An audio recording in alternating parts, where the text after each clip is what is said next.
آپ کو پتا ہے زندگی میں ہمیشہ انسان کو شکر گزار ہونا چاہیے، ان چیزوں کے لیے بھی جو اسے ملی ہیں اور ان کے لیے بھی جو اسے نہیں ملی ہیں۔ اب جو چیزیں ملی ہیں ان کے لیے شکر گزار ہونا تو سمجھ میں آتا ہے، لیکن جو نہیں ملا ہے اس کے لیے شکر گزار کوئی کیسے ہو سکتا ہے؟ ہو سکتا ہے، بالکل ہو سکتا ہے۔ جو چیزیں آپ کو نہیں ملی ہیں نا، ہو سکتا ہے وہ آپ کے لیے کوئی شر ہو سکتا ہے آپ کسی مصیبت میں مبتلا ہو جاتے اور اللہ نے آپ کو بچا لیا۔ ہو سکتا ہے آپ کسی بہت ضروری میٹنگ میں جا رہے تھے، آپ کی فلائٹ چھوٹ گئی۔ اب آپ پریشان ہو رہے ہیں کہ میں اپنی میٹنگ میں نہ جا سکا، میرا اتنا نقصان ہو گیا، لیکن آپ کو کیا پتا ہے کہ راستے میں وہ پلین شاید کریش ہو جاتا۔ تو شکر گزار ہونے کا مطلب یہ نہیں ہے کہ اللہ نے آپ کو بہت نوازا ہے اس لیے آپ شکر گزار ہیں، بلکہ شکر گزار ہونے کا مطلب یہ ہے کہ آپ کو جس حالت میں بھی رکھا گیا ہے آپ سربہ سجود ہو جائیں، اللہ کے سامنے سجدے میں جھک جائیں کہ بس یہی وہ بہترین حالت ہے جس میں مجھے رکھا جا سکتا تھا، اس سے بہتر میرے لیے کچھ نہیں ہو سکتا تھا۔ ایک چھوٹا سا قصہ آپ کو بیان کرتی ہوں۔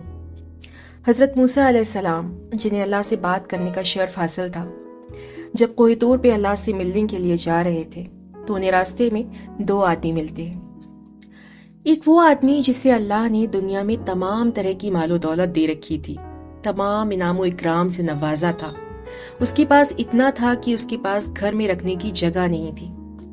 وہ موسیٰ علیہ السلام کو روکتا ہے اور کہتا ہے کہ اے موسیٰ، جب تو اپنے رب سے ملنا تو اس سے کہنا کہ میرے پاس بہت ہے، اتنا ہے کہ اب میرے پاس گھر میں رکھنے کی جگہ نہیں ہے، تو اب مجھے دینا بند کر دے اور ان کو دے دے جن کو اللہ نے مجھ سے کم دیا ہے یا جن کو کچھ بھی نہیں دیا ہے۔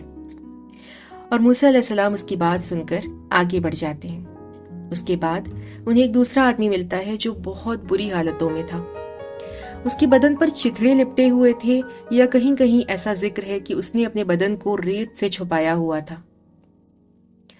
وہ موسیٰ علیہ السلام سے کہتا ہے کہ اے موسیٰ، جب تو اپنے رب سے ملنا تو اس سے کہنا، میرا حال بیان کرنا اور کہنا کہ مجھے بھی تو کچھ عطا کرے، مجھے بھی تو کچھ دے، میں کتنی بری حالت میں ہوں، کیا اللہ دیکھتا نہیں ہے؟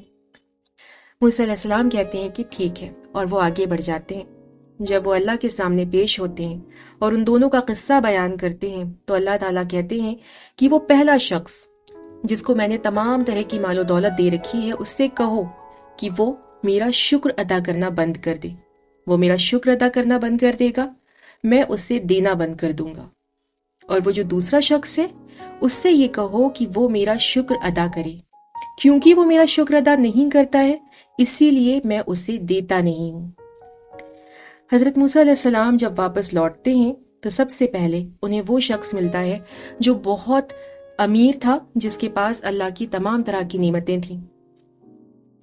موسیٰ علیہ السلام اس سے کہتے ہیں کہ اللہ نے کہا ہے کہ تم اللہ کا شکر ادا کرنا بند کر دو۔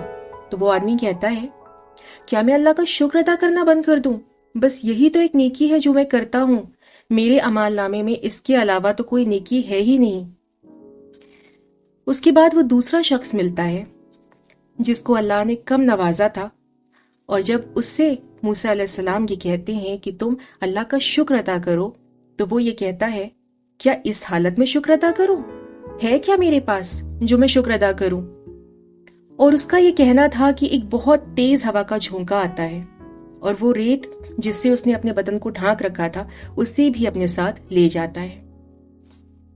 تو آپ سمجھے کہ شکر گزار ہونے کا مطلب یہ نہیں ہے کہ اللہ نے آپ کو بہت کچھ دیا ہے تب آپ کو شکر کرنا ہے، بلکہ آپ جس حالت میں بھی ہیں آپ کو شکر کرنا ہی کرنا ہے۔ دوسروں سے کمپیریزن کر کے اپنے آپ کو بے سکونی میں نہ لے کر آئیں، اپنے دماغ کو سکون دیں۔ یہ نہ سوچیں کہ اللہ نے کسی کو زیادہ نوازا ہے تو اللہ اس سے زیادہ خوش ہے، اور کسی کو کم دیا ہے تو اللہ اس سے خوش نہیں ہے، کیونکہ اللہ دے کے بھی آزماتا ہے اور لے کے بھی۔ جس کو بہت کچھ دیا ہے وہ اس کا امتحان ہے، اور جس کو کچھ نہیں دیا ہے وہ بھی اس کا امتحان ہے۔ اور اگر اس کے بعد بھی کوئی شکوہ شکایت آپ کے دماغ میں آئے اللہ کو لے کر، تو آپ ایک بار میرے کہنے سے کسی سرکاری اسپتال کا چکر لگا کے دیکھ لیجئے گا۔ وہاں آپ کو ایسے تمام امیر کبیر لوگ نظر آئیں گے جو اپنے ہاتھ میں اپنی تمام دولت سمیٹ کر بیٹھے ہیں اور اس کے بدلے اپنی صحت واپس مانگ رہے ہیں۔ اس لیے شکر گزار رہیں اور سکون میں رہیں. Thank you.